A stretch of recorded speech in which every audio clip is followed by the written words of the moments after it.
Good morning. It's spring, and I'm starting to get a little bit of eczema or skin sensitivity, whatever it is. So that's unfortunate, but I still love how green it is. I wanted to talk a little bit about having a job. When I was reading, I stumbled upon this poem.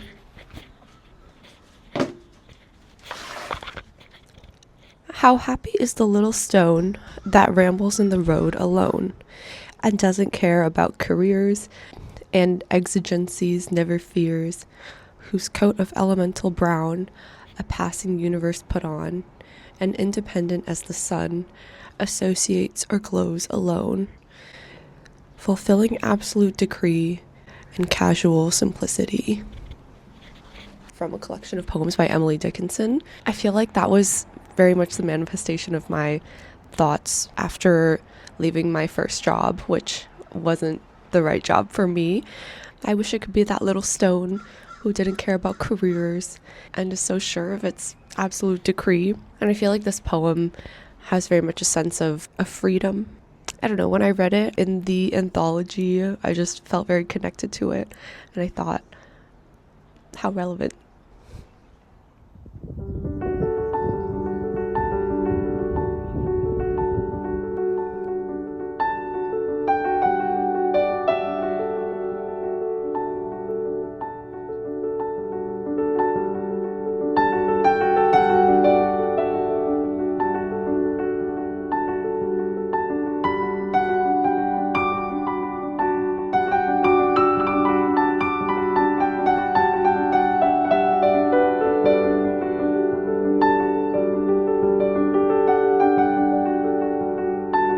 They're such polar opposites.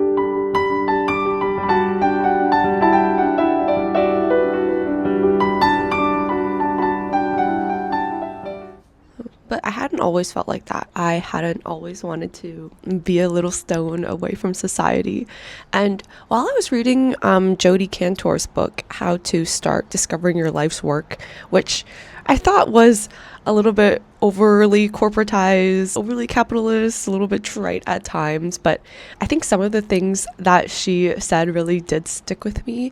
The kind of big takeaway that I found from this book was this one description of the feeling you should feel when you enter a space that you're supposed to be in. So this is what she says. Picture yourself a few years from now walking into a room. It could be an art studio or a hospital operating room.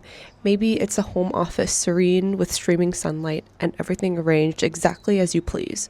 Or perhaps elevator doors are opening and you're stepping into a thrilling hive of activity. Maybe you're walking into an organization that you founded yourself after rejecting other people's notions of what work should be. This is your workplace.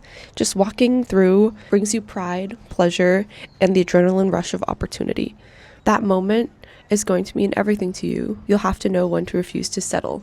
And I was thinking back in my life, and there are moments that I have felt like that before, where every day I was really excited to wake up and walk into that room. And I think that wasn't necessarily recreated in my work experience. The moment that I thought of was in the classroom, being amongst friends who are all happy to learn new ideas, who delight in it. I know that I can't be a student forever. I'm not sure that this can be perfectly recreated in the future, but at least I know what it feels like and what it should feel like. And I have a benchmark on how to measure spaces by. The next time I encounter a space like this, I will realize how valuable it is and also try to contribute to that atmosphere myself.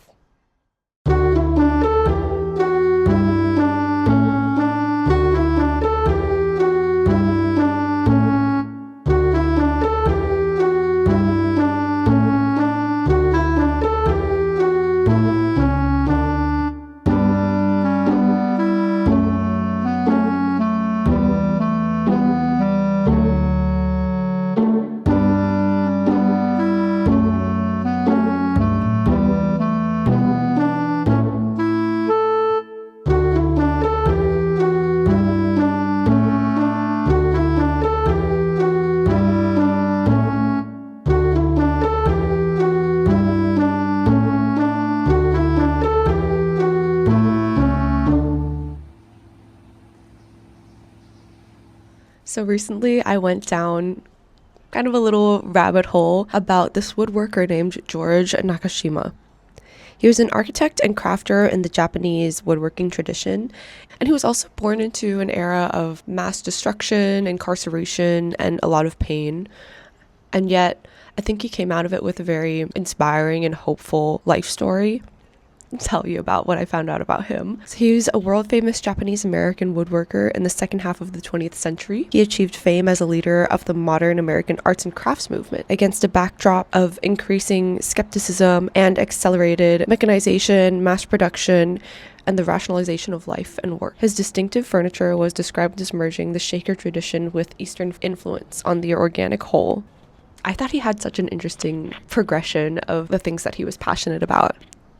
So he went to school for forestry and architecture. He went to Paris on a scholarship to study architecture, to Japan, to India, to California, kind of chasing different jobs. And this was also during the Great Depression, so I'm sure opportunities were a bit more scant. Finally, gave up architecture in favor of honing a craft in woodworking.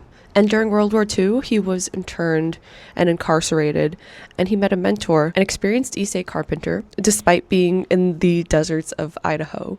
After internment, Nakashima was a chicken farmer, and subsequently he went on to hone his craft in woodworking and became an internationally celebrated woodworker and peace advocate. I'm simplifying his story by a lot. There's lots of history here, but I hope that one day I'll get the chance to visit the Nakashima house in Pennsylvania, which has preserved a lot of his works, as well as carpentry workshop of the company that still stands today and still uses the same Japanese woodworking traditions. I think this lesson of hope despite really terrible circumstances resonated with me within Nakashima's story. He was like literally jailed in a grand act of racism. He was laid off during the Great Depression, and yet created such a message of peace, community, and respect for nature in his woodworking. He also switched paths a lot, which I guess I was shocked to find, because I think that in the modern day and age, it's very much this narrative, especially when you're younger, of, oh, you choose one thing and you get really good at it, and that is your path. But he chased his convictions as they arose in his consciousness, and he lived a richer life because of it.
What does this mean for me and you? I think there are certain feelings that we're meant to listen to, and those feelings will guide us to our absolute decrees. And that might not be a traditional linear career. It might just be stepping into rooms that feel really good, finding the next one that also does.